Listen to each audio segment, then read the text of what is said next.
ശ്രീ അജയ്കുമാർ, യഥാർത്ഥത്തിൽ കേരളത്തിൻ്റെ വികസന കാര്യങ്ങളൊക്കെ ചർച്ച ചെയ്യേണ്ട വിഷയത്തിൽ അല്ലെങ്കിൽ രാഷ്ട്രീയമായി ഇനി ഒരു പോരാട്ടം ഉണ്ടാകുമെങ്കിൽ ഇത്തരം ബാലിശമായ വിഷയങ്ങളിലാണോ ഇത്തരം തർക്കങ്ങൾ ഉണ്ടാക്കേണ്ടത്? അല്ല കിരണ്, ഈ ബാലിശമായ വിഷയം ആണ് അതല്ലേ, അത് ആരുയർത്തിക്കൊണ്ടുവന്നു എന്നുള്ളതാണ് നമ്മൾ ആദ്യം പരിശോധിക്കേണ്ടത്. അതിനു മുമ്പായിട്ട് എനിക്ക് ഇദ്ദേഹത്തോടൊരു എന്റെ അറിവിലേക്ക് വേണ്ടി വി.കെ. പ്രശാന്ത് MLA-ക്ക് തിരുവനന്തപുരത്ത് എത്ര ഓഫീസ് അദ്ദേഹത്തിന് സർക്കാർ കൊടുത്തിട്ടുണ്ട്, അല്ലെങ്കിൽ അദ്ദേഹം വാടകയ്ക്ക് എടുത്തിട്ടുണ്ട്? അദ്ദേഹം വാടകയ്ക്ക് പ്രശാന്തിന്റെ MLA ഓഫീസ് എന്ന നിലയ്ക്ക് ഒരു ഓഫീസ് മാത്രമേ ഉള്ളൂ, ഒരു ഓഫീസേ ഉള്ളൂ. 31-32 റൂം കൊടുത്തിട്ടുണ്ടെന്ന് ശബരിനാഥ് മുൻ MLA പറഞ്ഞിരിക്കുന്നത്. അത് MLA ഹോസ്റ്റലിലെ മുറിയല്ലേ?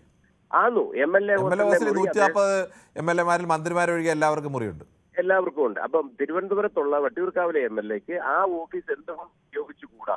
ഈ 827 രൂപ അദ്ദേഹം കൊടുക്കുന്നത് സർക്കാരിന്റെ പണമാണ്. 31-32 റൂം സർക്കാരിന്റെ പണമാണ്. ശ്രീ അജയ്കുമാർ, MLA ഹോസ്റ്റലിലെ റൂം സാധാരണഗതിയിൽ ബഹുഭൂരിപക്ഷ MLA-മാരും അങ്ങനെ അതൊരു ഈ തരത്തിലേക്ക് MLA റൂമായി ഉപയോഗിക്കാറില്ല. അത് അവർക്ക് അവിടെ വരുമ്പോൾ താമസിക്കാനും അത്യാവശ്യം ഓഫീസ് സൗകര്യത്തിലുള്ള ചെറിയ ചെറിയ കാര്യങ്ങൾ കാണും. അതിനപ്പുറത്തേക്ക് MLA ഓഫീസിലെ മുറി അങ്ങനെ ഉപയോഗിക്കുന്നവർ അപൂർവം ചിലർ ഉപയോഗിക്കാറുണ്ട്. കെ മുരളീധരനൊക്കെ അങ്ങനെ ഉപയോഗിച്ച ആളുമാണ്. അതിനേക്കാൾ സൗകര്യമുള്ള ആളുകൾക്ക് വരാൻ MLA ഹോസ്റ്റലിൽ വന്നു കഴിഞ്ഞാൽ പൊതുജനത്തിന് വണ്ടി പാർക്ക് ചെയ്യാൻ കഴിയില്ല, പൊതുജനത്തിന് അവരുടെ കാറിൽ വന്നു കഴിഞ്ഞാൽ അകത്തേക്ക് കടത്തിവിടില്ല. അങ്ങനെയൊക്കെ ഒരുപാട് പ്രശ്നങ്ങളുണ്ട് MLA ഹോസ്റ്റലിൽ. അവിടെ കയറണമെങ്കിൽ പ്രത്യേകം പാസ് വിളിച്ച് പറയണം, ആ അനുമതി വേണം. അങ്ങനെയൊക്കെയുള്ള സ്ഥലത്ത് ഒരു MLA-യെ കാണാൻ വേണ്ടി രാവിലെ വരുന്ന ആൾ പ്രത്യേകം വിളിച്ച് അനുമതി മേടിച്ച് കാറ് പാർക്ക് ചെയ്യാൻ അനുമതി മേടിക്കുക, അല്ലെങ്കിൽ സ്കൂട്ടർ പാർക്ക് ചെയ്യാൻ അനുമതി മേടിക്കുക, അകത്തേക്ക് ഗേറ്റ് കടന്നു പോകാൻ അനുമതി മേടിക്കുക. ഇതൊന്നും കഴിയുന്ന കാര്യമല്ല. അതുകൊണ്ട് സൗകര്യപ്രദമായി മറ്റെല്ലാ 139 MLA-മാരും ചെയ്തതുപോലെ വി.കെ. പ്രശാന്തും സ്വന്തമായി അങ്ങനെ ഒരു സ്ഥലമെടുത്തു. ആ സ്ഥലത്ത് ആരുടെയും അനുമതി ഇല്ലാതെ ആളുകൾക്ക് വരാം, കാണാം, പോകാം. വളരെ ലാഘവത്തോടെയാണ് ഇപ്പൊ ഈ ഒരു വലിയ വിഷയത്തെ ഇപ്പം പറഞ്ഞു നിർത്തിയത്. തിരുവനന്തപുരം സിറ്റിക്കകത്തിലുള്ള MLA-മാർക്ക് രാത്രി കിടന്നുറങ്ങാനാണ് ഓഫീസ് കൊടുത്തിരിക്കുന്നത്. ആ 31-32 റൂം കൊടുത്തിരിക്കുന്നത്. തിരുവനന്തപുരം സിറ്റിക്കകത്തുള്ള MLA-മാർ അവിടെ ഉറങ്ങാറുണ്ട്.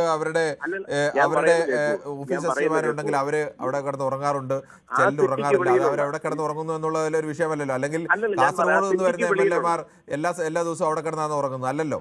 അല്ല, ഈ ആ സിറ്റിക്ക് വെളിയിലുള്ള MLA-മാരാണ് അത് കൃത്യമായിട്ട് ആ റൂമുകൾ അവർ കൃത്യമായിട്ട് ഉപയോഗിച്ചു പോകുന്നത്. അവരുടെ ദൈനംദിന ആവശ്യങ്ങൾക്ക് വേണ്ടി തന്നെ. അവരവിടെ ഉറങ്ങിയില്ലെങ്കിലും യാത്ര കഴിഞ്ഞ് വന്നും അവർക്ക് ഉപയോഗിക്കാൻ വേണ്ടി സിറ്റിക്കുള്ളിൽ വട്ടിയൂർക്കാവിൽ നിന്ന് എത്ര ദൂരമുണ്ട് MLA ക്വാർട്ടേഴ്സിലേക്ക്? ഈ പറയത്തക്ക ശ്രീ അജയ്കുമാർ, ഞാൻ അത് തന്നെയാണ് പറഞ്ഞത്.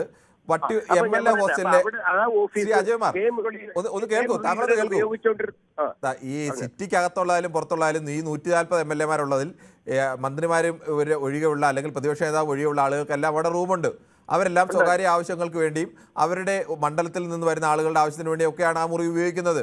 അവിടെ ഒരു MLA ഹോസ്റ്റലിൽ നിൽക്കുന്നതിനേക്കാൾ MLA-യുടെ ഓഫീസിൽ വെക്കുന്നതിനേക്കാൾ വട്ടിയൂർക്കാവിലെ ജനങ്ങളെ സംബന്ധിച്ച് 100% സൗകര്യമുള്ളൊരു സ്ഥലം ഈ ശാസ്തമംഗലം തന്നെയാണ്. ശാസ്തമംഗലമാണ് വട്ടിയൂർക്കാവിന്റെ ഒരു പ്രധാനപ്പെട്ട കേന്ദ്രമായി നിൽക്കുന്നത്. അവിടെ പാർക്കിംഗ് സൗകര്യമുണ്ട്, അവിടെ ആർക്കും ഏത് സമയത്തും കടന്നു വരാം. അങ്ങനെയുള്ള സ്ഥലത്ത് ഒരു ഓഫീസ് വെച്ചത് എന്താണ് തെറ്റ്? തെറ്റെന്നല്ല ഞാൻ പറഞ്ഞത് തെറ്റെന്നല്ല. അങ്ങനെ എല്ലാ നിയോജക മണ്ഡലത്തിലെയും ജനങ്ങളുടെ സൗകര്യാർത്ഥം അവരവരുടെ വീട്ടിനടുത്തൊരു ഓഫീസ് വേണമെന്ന് ശടിക്കണ്ട. തിരുവനന്തപുരത്ത് അങ്ങനെയാണല്ലോ എല്ലാവരും വെക്കുന്നത്.